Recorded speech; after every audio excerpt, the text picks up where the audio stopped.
राज्य मंत्रिमंडळामध्ये लवकरच मोठे बदल होणार आहेत असं कळतंय। धनंजय मुंडे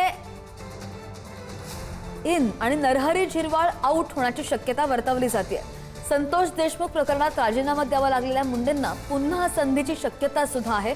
अन्न आणि औषध प्रशासन मंत्री नरहरी झिरवाळ यांचा पत्ता मात्र कट होण्याची शक्यता वर्तवली जाते।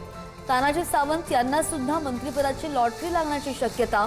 भरत गोगावले यांचं मंत्रिपद सावंतांसाठी जाण्याची शक्यता आहे, तर भाजपाचेही किमान 2 मंत्री बदलले जाणार अशी ही चर्चा आहे। राज्य मंत्रिमंडळामध्ये मोठे बदल होणार आहेत अशी चर्चा सध्या सुरू आहे। भरत गोगावले यांचं मंत्रिपद सावंतांसाठी जाण्याची शक्यता आहे।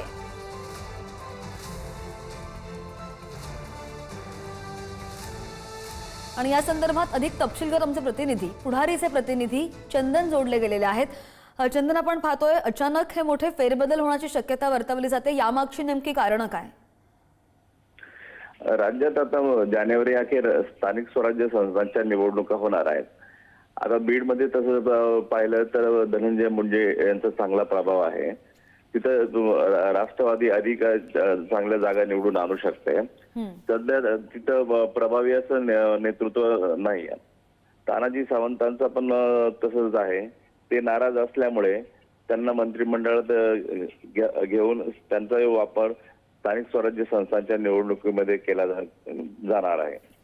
आणि भाजपमधूनही 2 मंत्र्यांना नारळ देऊन 2 चांगले कर्तृत्ववान आमदारांना मंत्री केलं जाणार आहे।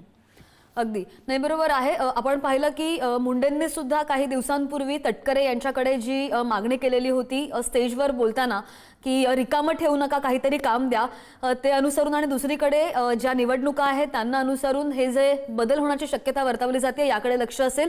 चंदन, धन्यवाद दिलेल्या सगळ्या सविस्तर माहितीसाठी।